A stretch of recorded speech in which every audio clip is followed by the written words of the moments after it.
So our next speaker, real quick, show of hands, who here has been here for less than 60 days with Family First Life? Okay, over half the room, that's awesome. So check this out. Our next speaker left a six-figure corporate job to go all in with Family First Life.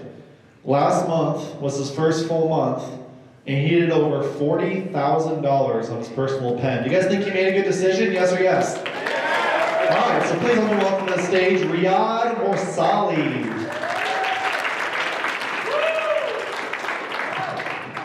How amazing is this? Free conference where they literally provide you with a roadmap to financial freedom. Thank you, Sean, Mike, Grady, and all the ladies that put this together for us. So yesterday I asked one of my mentors how to combat the public speaking jitters, and the only response I got was take shots of tequila. So if I fall over, you blame Julius. My name is Riyad Morsali, and I'm based here in Arizona. I sat where you guys were in February before I had even started, and it was the best decision I had ever made. Since my first day on March 1st, I've deposited over $60,000 into my bank account.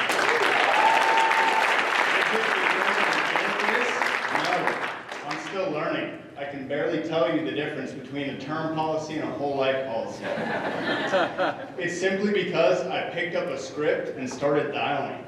So I'm going to leave you guys with a few things that I do and say on dial day, and I cannot stress this enough. Your dial days are the single most important days in this business. So first thing, be prepared. This is your business. Respect your business. Have your leads and your script ready to go a day or two in advance. Don't be that person at 7:15 in the morning, scrambling, stressed out. You guys will fail if you do that, I promise you. Next, have a great mindset.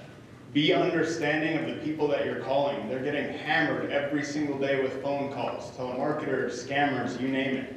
People will not answer. They'll be rude to you. They'll hang up on you, and they'll give you every reason under the sun to get you off the phone. That's all just smoke screens.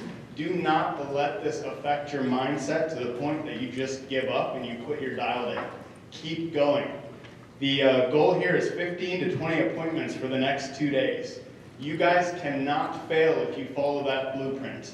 30 to 40 appointments a week. Let me repeat this. If you guys are booking 30 to 40 appointments a week, you will be successful here on a very high level.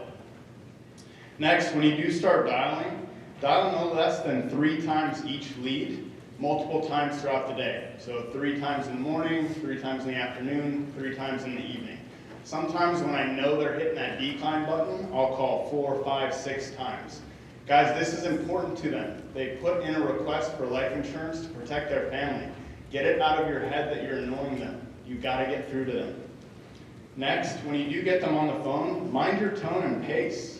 You want to be soft and unexcitable. You are not a telemarketer. Stop acting like one. You're not cold calling them to try and sell some extended car warranty. Think front desk at a doctor's office, and it's your turn to confirm the appointments. That's not exciting. Next, when you do get them on the phone, verify the information that they put on the form before you allow them to speak. Hey Bob, my name is Riyad. I'm the local field underwriter here in Maricopa, and I'm just getting back to you about that request that you had sent into my office for more information on the state-regulated life insurance. That one where you put your favorite hobby is golfing, and your date of birth is 11/20/1959. Also, your address here is 123 Success Way, correct? Perfect. Also, I just started doing this recently, and it's because of live dials. I heard Jamie Cheerio do this. If I get them to acknowledge this, I'm booking an appointment 90% of the time. Hey Bob, most people fill this out because they want to make sure that when they pass away, there are no burdens left behind to the family like burial or cremation, or maybe they just want to leave some money behind to the family. Is that what you were looking for, or something different? Guys, they filled out a life insurance form. Of course that's what they're looking for. Next is clearing the schedule. So I start out by asking them if they're married, single, widowed, divorced, if they're working or retired. Let's say they're retired. Do you have any doctor's appointments tomorrow? No? Great. I'm in your area tomorrow seeing about 15 other families. I don't really have a lot of time, but I can squeeze you in for about 10 minutes at either 4:30 or 5, which works best for you. Next is when you are handling objections, you want to make sure you're doing a quick transition back to the appointment. Acknowledge it, ask a question, and then set the appointment. For example, I'm at work, I can't talk. Perfect, that's the reason for my call. What time do you get off of work? 4 p.m.?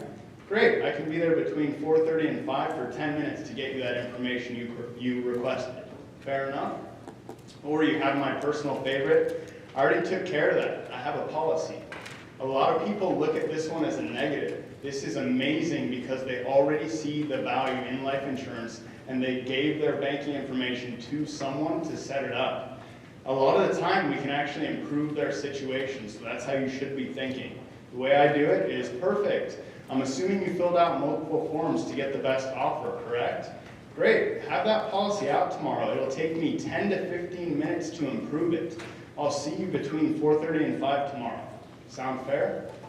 Next, tying down the appointment. You guys, part of this business is no-shows. Don't let it get to you, but you can do a few things at the end of your call to lower that percentage. First thing I do is I ask them to grab a pen and paper. I ask them to write down my name, the time, and I give them a confirmation code for their security.